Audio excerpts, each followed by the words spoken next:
À vos côtés, on vous accompagne jusqu'à 18h en direct. On a une étoile sur le marché aujourd'hui. Cette étoile, c'est une société qui nous annonce les deuxièmes plus gros bénéfices de cette saison de publication pour le marché français. Derrière Total Energy, qui publie les plus gros bénéfices? C'est Stellantis. Qui l'avait vu venir, ça? Stellantis qui nous annonce les plus importants bénéfices après ceux de Total pour cette saison de publication. Qui aurait cru qu'un jour cela arrive à Stellantis? Eh bien, c'est fait. Stellantis qui nous annonce ses résultats stellaires et le titre qui progresse de plus de 2%. Romain Daubry nous accompagne. Bonjour Romain.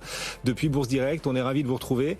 On voit une valeur faire encore mieux que Stellantis. Aujourd'hui, c'est Danone. Danone qui annonce une hausse de son chiffre d'affaires. Il parvient à répercuter les hausses de prix. Danone, ça booste le chiffre d'affaires et le titre gagne 4%. Ça n'empêche pas, Romain, le CAC de reculer un peu plus là désormais. On est en train d'accélérer un tout petit peu à la baisse. On glisse à la baisse sur le CAC, moins 0,6% désormais.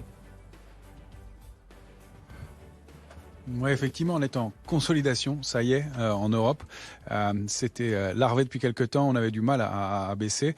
Ça se fait encore une fois à un moment technique, à la fin de l'échéance des marchés dérivés du mois de février et donc au début de celle du mois de mars.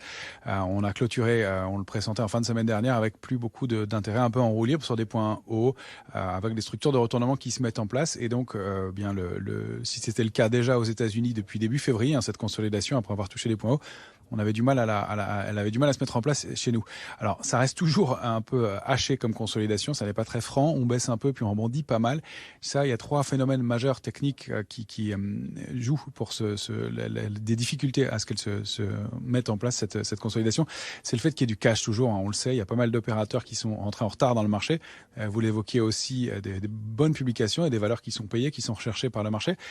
Il y a aussi des vendeurs coincés parce que c'était un mouvement assez violent et continu et pas mal d'opérateurs ont bien essayé de le vendre, ce marché, et donc sont contents de trouver des points bas pour se racheter un peu. Et puis, il y a aussi beaucoup de couverture, beaucoup de protection dans les portefeuilles. Donc, ça fait que les opérateurs étaient prévenus, attendaient cette consolidation, elle était très attendue. Et donc, il n'y a pas de surprise. Et donc, le mouvement est assez canalisé et assez linéaire.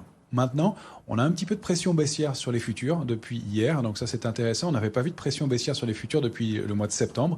Alors ça n'est pas très fort, c'est juste peut-être un petit peu technique, mais on voit que le retour des vendeurs et des stratégies vendeuses se met en place doucement avec donc des petites accélérations. Donc graphiquement, on a buté sur un sommet à 7386 sur le futur CAC 40. On a repris une zone importante, 7330, 7350. Et la cible de la structure, qui est une vague de Wolf qu'on avait évoquée la semaine dernière déjà, eh bien, la cible de cette structure, c'est entre 7050 et 7060. C'est le niveau idéal de retracement pour l'indice CAC 40. On va voir quand même, parce que tout ça se passe sur un marché très fort. On a des niveaux intermédiaires.